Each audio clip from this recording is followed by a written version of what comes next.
Good morning students. अपन पढ़ रहे थे कौटिल्य के बारे में। ठीक है, कौटिल्य ने क्या बताया? आपने पढ़ा था कि कौटिल्य का वास्तविक नाम क्या है। कौटिल्य का वास्तविक नाम चाणक्य गुप्त कौटिल्य, और उसको एक मैकियावली के नाम से भी जाना जाता है। कौटिल्य को मैकियावली के नाम से भी जाना जाता है। कौटिल्य का नाम, वास्तविक नाम उसका चाणक्य है, लेकिन उसको कुटिल परिवार का होने से, कुटिल वंश का होने से उनका जो नाम है वो कौटिल्य भी रखा गया है। कुछ अपने पीछे के वीडियो में कौटिल्य का परिचय पढ़ा था, और आज अपन उसके बारे में पढ़ रहे हैं कि राज्य की उत्पत्ति कौटिल्य ने कैसे की थी। कौटिल्य एक महान शासक था। कौटिल्य समझौतेवादी सिद्धांत का क्या किया, उसने संकेत दिया है कि पहले क्या था कि व्यक्ति प्राकृतिक जैसा मतलब था वैसे जंगल में रह के व्यक्ति अपना जीवन निर्वाह करते थे। तो उस समय अराजकता थी, खूब फैली हुई थी। व्यक्ति व्यक्ति को देखना पसंद नहीं करता था। कोई वहाँ पे रिश्ते नहीं थे, कोई वहाँ पे नाते नहीं थे, कोई व्यापार नहीं था, किसी की कोई तरह से किसी तरह की भी कोई सुरक्षा नहीं थी। इसलिए कौटिल्य ने भी क्या किया, मनुस्मृति के, मनु में जो आपने पीछे पढ़ा है कि मनु ने राज्य में राजा का निर्माण किया, जिससे क्या है, ये समझौता किया कि जनता को, अपने जैसे व्यापारियों को, खेती बाड़ी करने वाले को, उनमें से उनको क्या देना होगा, कर देना होगा, जिससे राजा राज्य के नागरिकों की सहायता करेंगे। इसलिए उन्होंने एक राजा का निर्माण किया। तो मनु, कौटिल्य ने भी क्या किया, कौटिल्य राज्य की उत्पत्ति करता है, तो इसलिए उन्होंने कहा कि कौटिल्य ने राज्य की उत्पत्ति में समझौतेवादी सिद्धांत का संकेत दिया है। समझौतावादी, समझौता किया कि नागरिक, वहाँ की राज्य की जनता और राजा के बीच में समझौता किया। समझौते में ये हुआ कि राजा ने जनता से उनकी सुरक्षा करने के लिए उनसे कर वसूलने को कहा, और जनता ने उनको स्वीकार किया कि हम हमारी सुरक्षा के लिए आपको कर देंगे, आप हमें हर तरीके से सुरक्षित रखोगे। इसलिए राज्य में राजा का निर्माण किया। उपलब्ध वर्णन अनुसार संसार में अराजकता विद्यमान रहे की स्थिति में भयंकर दुखों और निरंतर सुरक्षा की भावना में पीड़ित होकर जन समुदाय ने मनु सक्षम उपस्थिति होकर उनमें से राजा पद को क्या किया, धारण करने तथा संप्रभु शक्ति का उपयोग के माध्यम से प्रजा के आचरण को नियंत्रण और नियमित करने की प्रार्थना की। वही बात है कि प्रजा की रक्षा करेगा राजा।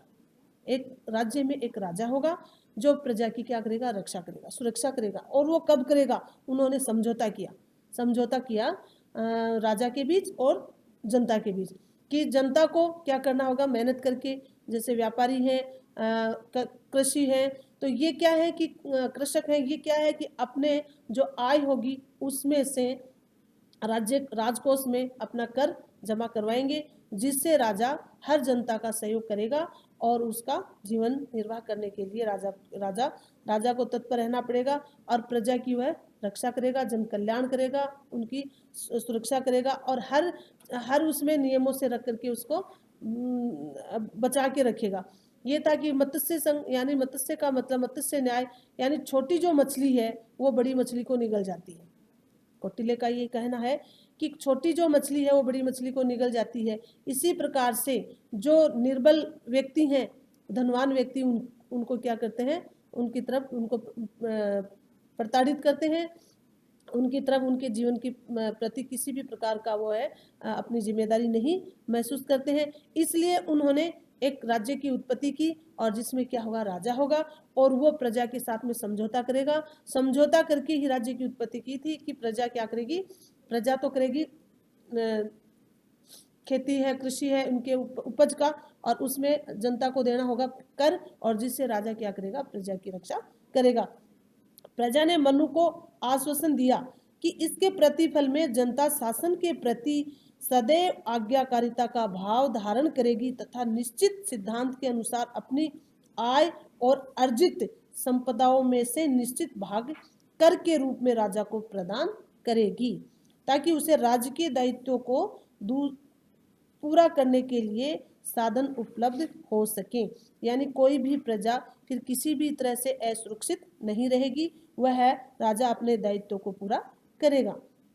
कौटिल्य राज्य को एक प्राकृतिक संस्था या दैवीय उत्पत्ति का परिणाम नहीं मानते। जैसे आपने मनुस्मृति में पढ़ा है कि राजा की दैवीय सिद्धांत पे उत्पत्ति की गई है। दैवीय का मतलब देवता के समान राजा को माना जाएगा। राजा के सामने किसी भी प्रजा को किसी भी तरह से झूठ कपट फ्रेम नहीं रखेगा। वह राजा के सामने हर बात को, हर चीज को क्या करेगा, सत्य रूप से, सत्य तरीके से उनको बताएगा, जिससे क्या है, राजा प्रजा की रक्षा कर सके। लेकिन कौटिल्य कहता है कि इसको मैं क्या मानता हूँ, मैं उत्पत्ति उसकी नहीं मानता हूँ। मैं क्या मानता हूँ, राज्य की उत्पत्ति कौटिल्य द्वारा किए गए विवेचन में दो तथ्य अंतर्निहित है। कौन सा है? एक तो है राज्य मानवीय प्रयत्नों का परिणाम है। मनुष्य अपना प्रयत्न करेगा, अपना संघर्ष करेगा, और उनसे जो परिणाम होगा वो ही राजा की उत्पत्ति मानी जाएगी। तथा मनुष्य ने स्वयं राज्य की सत्ता को अपनी सुरक्षा और कल्याण के लिए स्वीकार किया है। कहने का स्वयं राज्य यानी प्रजा ने अपने स्वयं के लिए राजा की सुरक्षा, अपनी सुरक्षा के लिए राज्य की सत्ता को स्वीकार किया है कि राजा हमारे लिए राजा होना चाहिए, जिससे हम सुरक्षित रह सके। इसलिए मनुष्य ने स्वयं ने ही राज्य की सत्ता को अपनी सुरक्षा के कल्याण के लिए स्वीकार किया है। उसको क्या है, उसको दैवीय सिद्धांत मैं नहीं मानता हूँ, यह मानवीय प्रयत्नों का परिणाम बताया गया है। दूसरा बताया है कि लोगों द्वारा राज्य के बाध्यकारी नियंत्रण को अपनी सुरक्षा और कल्याण के हित में स्वीकार, परिणाम स्वरूप राज्य की उत्पत्ति हुई। क्या बताया है कि लोगों द्वारा राज्य के बाध्यकारी नियंत्रण को अपनी सुरक्षा और कल्याण के हित में स्वीकार करने के प्रस्ताव तथा मनु द्वारा प्रथम शासक के रूप में इस प्रस्ताव को स्वीकार कर लेने के परिणाम स्वरूप राज्य की उत्पत्ति हुई है। यानी कल्याण, सुरक्षा, व्यक्ति की सुरक्षा के लिए, व्यक्ति का कल्याण हो, इसके लिए ही कौटिल्य ने राज्य का निर्माण, राज्य की उत्पत्ति की है, जिससे प्रजा सुरक्षित रह सके और वह अपना कार्य निडर होकर करे। कौटिल्य ने राज्य से पूर्व की अवस्था को जो चित्रण किया है वह होब्स की प्राकृतिक अवस्था से ही मिलता जुलता है। जिस तरह से व्यक्ति जंगल में विचरण करके अपना जीवन यापन करते थे, उस ये क्या होब्स से मिलता जुलता ही प्राकृतिक अवस्था में बताया गया है कि पहले जो व्यक्ति था वो प्राकृतिक अवस्था में रह करके अपना जीवन, यानी जंगल में रह करके ही अपना जीवन निर्वाह करते थे। इसलिए कौटिल्य ने कहा है कि उस अवस्था में मत्स्य न्याय प्रचलित था, यानी छोटी जो मछली है वो बड़ी मछली को निगल जाए। ये ऐसा ही था कि निर्बल व्यक्ति हैं उस पर बलशाली व्यक्ति जो है वो क्या करेंगे, अन्याय करेंगे, और वह सुरक्षित, अपने आप को सुरक्षित नहीं रख सकते। इस स्थिति में भौतिक शक्ति का बोलबाला था। ऐसी किसी संस्था के अभाव में जो दुर्बलों की रक्षा कर सके, दुर्बलों को बलवानों द्वारा पीड़ित किया जाता था। ये आ गई ना बात कि दुर्बल व्यक्तियों को क्या किया जाता था, दुर्बल व्यक्तियों को पीड़ित किया जाता था बलवानों के द्वारा। जिस तरह से एक छोटी मछली बड़ी मछली को निगल जाती है, उसी तरह से बलवान व्यक्तियों के साथ में जो मतलब दुर्बल व्यक्ति थे वह क्या होता था, वो पीड़ित ही रहते थे। किंतु राज्य की उत्पत्ति के विषय में होब्स और कौटिल्य के विवेचन में महत्वपूर्ण अंतर भी विद्यमान है। होब्स ने राज्य से पूर्व की अवस्था प्राकृतिक अवस्था ही मानी है, जिस तरह से कौटिल्य ने भी इस बात का समर्थन किया है कि जो राज्य से पूर्व, जो मतलब राजा की उत्पत्ति हुई थी, उनसे पूर्व जो व्यक्ति की अवस्था थी वो क्या थी, प्राकृतिक अवस्था थी। जंगल में रह करके ही अपना रहना, घूमना, खाना पीना वही करते थे, किसी तरह का कोई नियम्स नहीं थे, और वो अराजकता फैली हुई थी। इसलिए एक दूसरे से कोई भी सुरक्षित महसूस नहीं थे, जिसमें न राज्य था और न समाज, न तो राज्य था और न ही समाज था, दोनों चीज ही नहीं थी। क्या ठीक है, अपना जंगल से ही अपना खाना पीना है और है वो ले लिया, खा लिया, पी लिया और वहीं वापस लेट गए। नहीं कोई रिश्तेदारी, नहीं कोई नातेदारी, नहीं किसी प्रकार का कोई उनके पास कोई जिम्मेदारी नहीं थी। वह जीव जंतुओं को मारना, खाना और अपना वहीं पे निवास करना। इसलिए न तो वहाँ क्या था, राज्य था, और न ही कोई समाज, और न ही उचित अनुचित में भेद करने के लिए कोई मापदंड ही थे। यानी किसी ने कोई गलती कर भी दी तो किसी भी प्रकार का कोई उसको दंडित करने वाला व्यक्ति भी नहीं था। इसलिए अराजकता ही फैली हुई थी।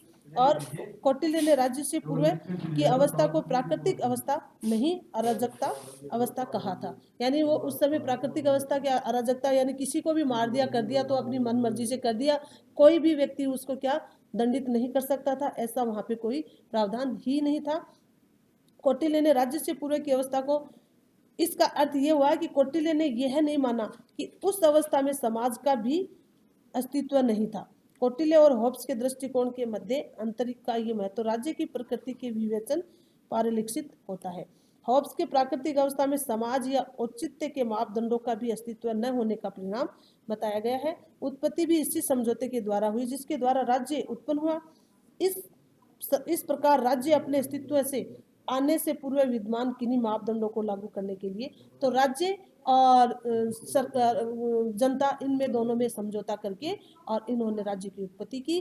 तो कहने का तात्पर्य यही है कि कौटिल्य ने राज्य की उत्पत्ति की है और समझौतेवादी सिद्धांत से की है कि प्रजा और राजा इनमें दोनों में समझौता किया गया कि जो आपके पास जो धन होगा उसका आप छठा तथा 10वां भाग दे करके और आप राज्य कोष में अपना कर दोगे जिससे राजा प्रजा की रक्षा करेगा और वह उसी अवस्था में रह करके क्योंकि प्राकृतिक अवस्था में रह करके अपना विचरण करते